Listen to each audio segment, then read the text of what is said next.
We need to look past the slogans and ask the uncomfortable question, is China really cheating, or did our own elites simply sell us out? For years, foreign companies wanting to access to the Chinese market had to partner with Chinese firms and share their proprietary technology. That's called a forced technology transfer. Critics say this gave China an unfair advantage, but let's be honest, no one was forced. Western firms wanted a slice of the biggest market on earth. They willingly traded tech for profits. And China said, we'll let you in, but you have to teach us how to build. And we said, yes, over and over and over again, because our CEOs weren't thinking 20 years ahead. They were thinking about their next quarterly earnings call. Yes, there's IP theft, there's hacking, there's state support, but let's not pretend we're innocent. The U.S. runs its own espionage operations. We've interfered in governments around the world, and when it comes to subsidies, the U.S. subsidizes agriculture, defense, oil and gas, Wall Street bailouts, and now tech firms under the CHIPS Act. We don't admit it. China does it openly because their system, the economy serves the nation. In our system, the economy serves shareholders. Currency manipulation? Well, that was true 20 years ago, but not anymore. China's actually spent the last decade propping up its currency to maintain stability. And non-tariff barriers, yes, China plays protectionist games, but so does everyone else, including us. We ban chip sales, restrict Huawei, embargo countries, and rewrite financial regulations to serve American interests. The reality is this. China didn't steal our prosperity. Our own elites gave it away. They pushed for China's entry into the WTO. They offshored factories, dismantled unions, and told American workers to learn to code. The steel towns collapsed. The textile mills vanished. The auto parts industry got hollowed out. But the Dow Jones hit record highs, and that's all that mattered.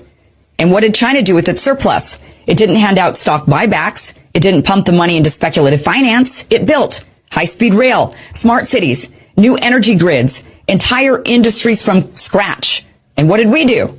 Well, we built financial bubbles. We gutted public schools. We defunded infrastructure. We gave tax cuts to the ultra-wealthy and told everyone else to tighten their belts.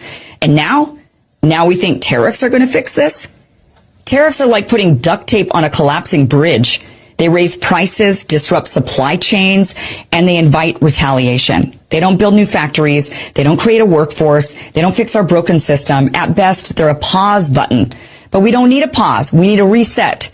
The only way forward is to rebuild this country from the ground up. That means a national industrial policy, one that actually names strategic sectors and invests in them long term. That means infrastructure on the scale of the New Deal, not pothole patchwork. It means vocational training, apprenticeships, and skilled labor being treated with the respect it deserves. It means breaking up the monopolies, punishing offshoring, banning stock buybacks, and rewarding companies that build here, hire here, and stay here. But instead of doing that, instead of focusing on America, what are we doing? We're talking about war with Iran. We're dropping bombs on Yemen. We're spending billions, waging proxy wars on behalf of a foreign government while our own cities look like war zones. We're pushing endless military aid packages, inflaming global tensions, and marching toward another conflict that has nothing to do with the American people and everything to do with the interests of defense contractors and their lobbyists.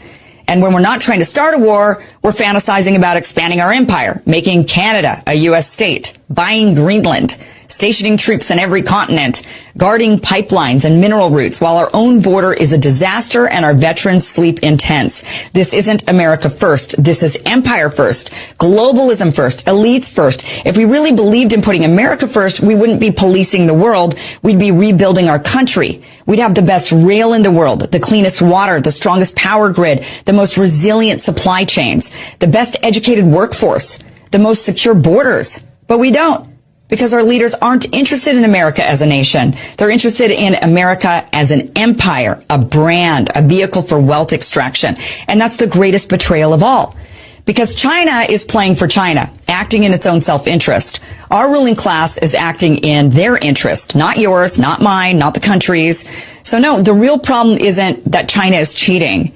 The real problem is we've been lied to by the people who sold us a dream they never believed in, who hollowed out our middle class, who told us it was normal to work 3 jobs and still be broke, who mocked the idea of rebuilding this country while cashing checks from companies that sent your job to another continent. They handed China the blueprints. They signed the deals. They wrote the trade laws. And now they want to blame the people who took advantage of the opportunity they created?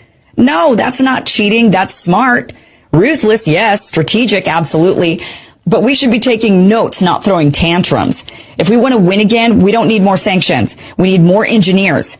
We don't need more aircraft carriers. We need more factories. We don't need another $1 trillion war. We need a $1 trillion investment in America, in workers, in cities, in families, in sovereignty. You want America to be great again? Then build.